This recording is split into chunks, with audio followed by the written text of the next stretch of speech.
আসসালামু আলাইকুম। প্রিয় দর্শক, আপনাদের সকলকে আমন্ত্রণ জানাচ্ছি ছাত্র থেকে এক লাফে অন্তর্বর্তী সরকারের প্রভাবশালী উপদেষ্টা বনে যান আসিফ মাহমুদ সজীব ভুঁইয়া।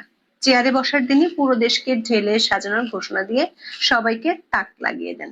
তবে প্রায় এক বছরে দেশ না সাজলেও সপরিবারে সেজে গুজে ফুলে ফেঁপে উঠেছেন আসিফ। এক বছর আগেও যিনি জীর্ণ পোশাকে ছিলেন মিছিলের শাড়িতে, তিনি এখন হয়ে উঠেছেন ব্র্যান্ডেড ফ্যাশন আইকন।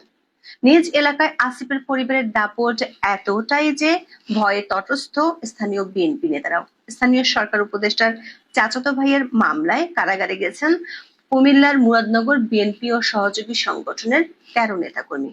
অন্যদিকে ৫ই আগস্টের পর থেকে মুরাদনগর কাঁপছে আসিফ মাহমুদের বাবা বিল্লাল হোসেনের দাপটে। একই পরিবারের ৩ সদস্যকে হত্যাসহ এলাকায় দখল সন্ত্রাসের ঘটনায় নতুন করে সামনে এসেছে বিল্লাল হোসেনের নাম। প্রশ্ন হলো, দেশকে বদলে দেওয়ার কথা বলে আসিফ মাহমুদ এখন নতুন বন্দোবস্ত কায়েম করলেন।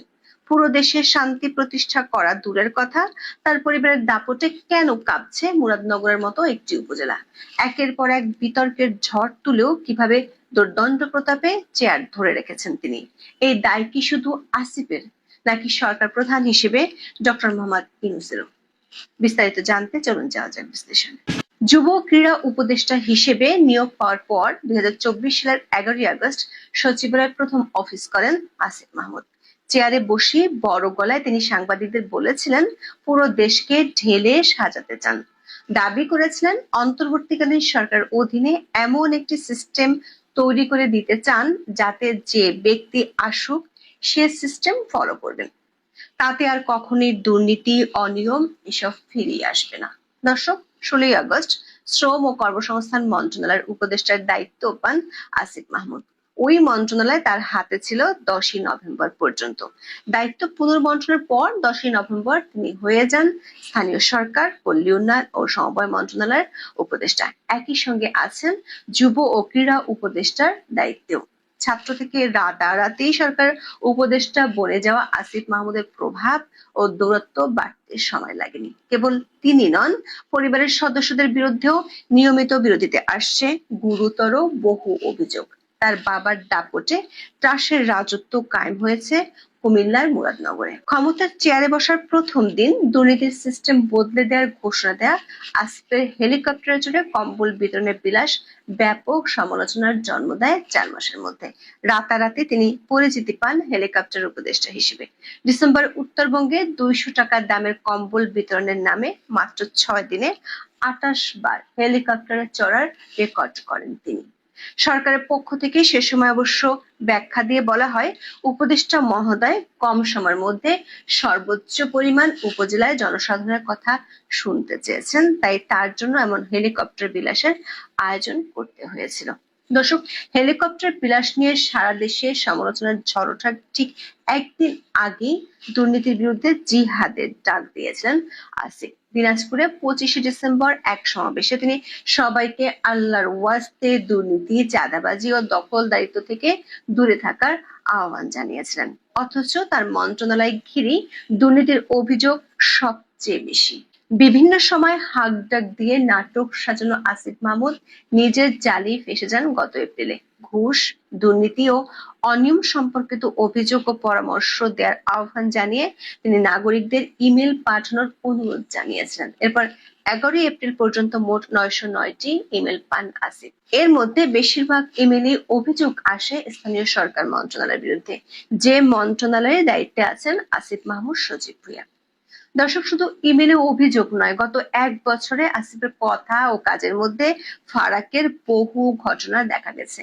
গত বছরের ১৭ই নভেম্বর প্রকল্প বাস্তবায়নের ক্ষেত্রে সব ধরনের দুর্নীতি ও স্বজনপ্রীতি বন্ধ করতে কর্মকর্তাদের নির্দেশ দেন স্থানীয় সরকার উপদেষ্টা। এর ৫ মাস পরেই খবর বের হয় কুমিল্লা এলজিইডির ঠিকাদারি লাইসেন্স নিয়েছেন আসিফের বাবা বিল্লাল হোসেন। বিষয়টি নিয়ে আলোচনা সমালোচনার মুখে বাতিল করা হয় সেই লাইসেন্স। আর উপদেষ্টা আসিফ বিবিসির কাছে দাবি করেন তার বাবা সরল বিশ্বাসে ভুল করেছেন। ঘটনার জন্য সামাজিক মাধ্যমে ক্ষমাও চান আসিফ। তবে বাস্তবতা হলো বিতর্কের মুখে লাইসেন্স বাতিল করা হলেও এলাকায় প্রতাপ কমেনি আসিফের পরিবারের। ব্যাপক দুর্নীতির অভিযোগে তার নিজ এলাকাতেই নিয়মিত চলছে বিক্ষোভ সমাবেশ। গত জুনের শেষে মুরাদনগরে এ ধরনের একটি বিক্ষোভ থেকে অভিযোগ করা হয় উপদেষ্টা পদ পাওয়ার পর থেকে আসিফ মাহমুদের পরিবার ও ঘনিষ্ঠজনেরা শত শত কোটি টাকার দুর্নীতি করেছেন। অন্যদিকে আসিফের পিএস মোয়াজ্জেম হোসেনের বিরুদ্ধেও দুর্নীতির মাধ্যমে প্রায় 400 কোটি টাকা আয়ের অভিযোগ ওঠে। মোয়াজ্জেমকে পরে অব্যাহতি দেওয়া হলেও তার বিরুদ্ধে তদন্ত চলছে দুদকে। তার বিদেশে যাওয়ার নিষেধাজ্ঞা এবং এনআইডি ব্যবহার বন্ধে নিষেধাজ্ঞাও দেওয়া হয়েছে। দর্শক, দুর্নীতির বিরুদ্ধে জিহাদের ঘোষণা দেয়া আসিফ মাহমুদের পরিবার থেকে শুরু করে ঘনিষ্ঠ কর্মকর্তাদের বিরুদ্ধে এভাবেই ধারাবাহিকভাবে উঠছে দুর্নীতির অভিযোগ। এর মধ্যে বাংলাভিশন টেলিভিশনের একটি অনুসন্ধানে এসেছে ভয়ঙ্কর আরো কিছু তথ্য। এতে দেখা গেছে আসিফের বাবা শুধু দুর্নীতি দখলের সঙ্গেই জড়িত নন, হত্যা, নির্যাতনের মতো গুরুতর অনেক অপরাধের সঙ্গেও রয়েছে সংশ্লিষ্টতা। বিলাল হোসেনের বিরুদ্ধে ভয়ভীতি ও হুমকি দিয়ে মানুষকে এলাকা ছাড়া করার প্রমাণও তুলে ধরা হয় প্রতিবেদনে। বাংলাভিশনের অনুসন্ধানে উল্লেখ করা হয়, কুমিল্লার মুরাদনগর উপজেলার বাঙ্গারা বাজারের কড়াইবাড়িতে ৩রা জুলাই কুপিয়ে ও পাথর দিয়ে থেতলিয়ে হত্যা করা হয় রুবি আক্তার নামের এক নারী ও তার ছেলে রাসেল এবং মেয়ে জোনাকিকে। এই ঘটনায় গুরুতর আহত হন রুবির আরেক মেয়ে রুমা আক্তার। এই ঘটনার মূল আসামি ইউপি চেয়ারম্যান শিমুল বিল্লাল সহ প্রধান আসামিদের সরাসরি প্রশ্রয় দিচ্ছেন উপদেষ্টা আসিফের বাবা বিল্লাল হোসেন। বাদীপক্ষের দাবি, এ কারণে পুলিশ কোনো আসামিকে গ্রেপ্তার করছে না। দর্শক, প্রতিবেদনে ক্ষমতার পট পরিবর্তনের 1.5 মাসের মধ্যে মুরাদনগরে আসিফের বাবার দৌরত্বের ভয়ঙ্কর একটি ঘটনাও তুলে ধরা হয়েছে। 2024 সালের 17 সেপ্টেম্বর স্থানীয় আকুবপুর ইয়াকুব আলী ভুইয়া পাবলিক উচ্চ বিদ্যালয়ের ভারপ্রাপ্ত প্রধান শিক্ষক শিখা রানীকে মবের মাধ্যমে অপসারণের নেতৃত্ব দেন আসিফের বাবা। শিখা রানীকে নির্যাতনের ঘটনা সে সময় ছড়িয়ে পড়েছিল সামাজিক যোগাযোগ মাধ্যমে। এরপর নিজেই প্রধান শিক্ষকের চেয়ার দখল করেন বিল্লাল হোসেন। বাংলাভিশনকে শিখা রানী সেদিনের ভয়াবহ ঘটনার বর্ণনা দিয়েছেন। বলেন, ওই দিন তাকে স্কুলের একটি কক্ষে আটকে রেখে প্রথমে পদত্যাগের জন্য চাপ দেওয়া হয়। রাজি না হলে এক পর্যায়ে তার উপর নেমে আসে অমানবিক নির্যাতন। 6 ঘন্টারও বেশি সময় ধরে ওই কক্ষে অবরুদ্ধ করে রেখে বিবস্ত্র করেও চালানো হয় নির্যাতন। পরে তাকে স্কুল থেকে বের করিয়ে গ্রামের প্রধান সড়কগুলোতে ঘুরানো হয়। এর ভিডিও ধারণ করে ছড়িয়ে দেওয়া হয় সামাজিক যোগাযোগ মাধ্যমে। সেই ভিডিওতে শিখা রানীকে হেনস্থাকারীদের দলে উপদেষ্টা আসিফ মাহমুদের বাবাকে দেখা যায়। দর্শক, ওই স্কুলের টাকা আত্মসাতের অভিযোগে আসিফের বাবা বিলাল হোসেনকে 2014 সালে বরখাস্ত করা হয়। এরপর ভারপ্রাপ্ত প্রধান শিক্ষক করা হয় শিখা রানীকে। এই ঘটনার প্রতিশোধ নেওয়া হয় আসিফ মাহমুদ উপদেষ্টা হওয়ার পরে। নির্যাতনের ঘটনায় আসিফের বাবা বিলাল হোসেনের বিরুদ্ধে থানায় মামলা করতে চেয়েও পারেনি শিখা রানী। পরে আদালতে মামলা করা হলে সেটিও খারিজ করে দেওয়া হয়। শুধু শিখা রানী নন, আসিফের বাবার দুর্নীতির বিরুদ্ধে ব্যবস্থা নেওয়ার সময় স্কুলের সভাপতি ছিলেন স্থানীয় ব্যবসায়ী মোহাম্মদ আলী। 5 আগস্টের পর তাকে গ্রেপ্তার ও রিমান্ডে নিয়ে ব্যাপক নির্যাতন করা হয়।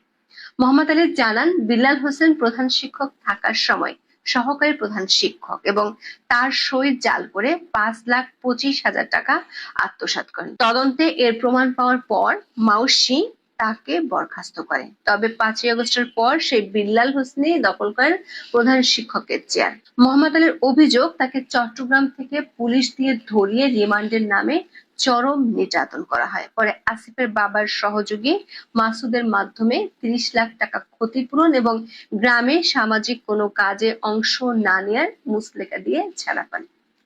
বাংলাভিশনের প্রতিবেদনে উপদেষ্টা আসিফ মাহমুদের বাবার বিরুদ্ধে আরো অনেক অভিযোগ এসেছে। লোকজন দিয়ে তিনি এলাকায় চালাচ্ছেন দখলবাজি। আবার আসিফের এমপি নির্বাচনের পথ সুগম করতে মুরাদনগরে বিএনপির উপর চলছে স্টিম রোলার। মুরাদনগরের 2টি মামলায় 27 জুলাই বিএনপি ও সহযোগী সংগঠনের 13 নেতাকর্মীকে কারাগারে পাঠায় আদালত। এ মামলা দুটি করে পুলিশ ও আসিফ মাহমুদের চাচাতো ভাই। দর্শক, এভাবেই নিজ এলাকায় ডন এবং জাতীয় পর্যায়ে চরম বিতর্কিত চরিত্র হিসেবে 1 বছরে নিজেকে প্রতিষ্ঠিত করেছেন আসিফ মাহমুদ। অদৃশ্য শক্তিতে বলীয়ান এই উপদেষ্টা কোনো কিছুর পরোয়া করতে রাজি নন। এমনকি বিমানবন্দরের মতো স্পর্শকাতর এলাকায় গুলির ম্যাগাজিন নিয়ে ঢোকার পরেও আছেন বহাল তবিয়তে। প্রশ্ন হলো, তার এমন সীমাহীন শক্তির উৎস কি? চরম বিতর্কিত আসিফের দায় কিভাবে এড়াবেন ডক্টর মোহাম্মদ ইউনূস? এখন এই পর্যন্ত। সবাই ভালো থাকুন, সুস্থ থাকুন, নিরাপদে থাকুন। দেখা হবে আগামী পর্বে।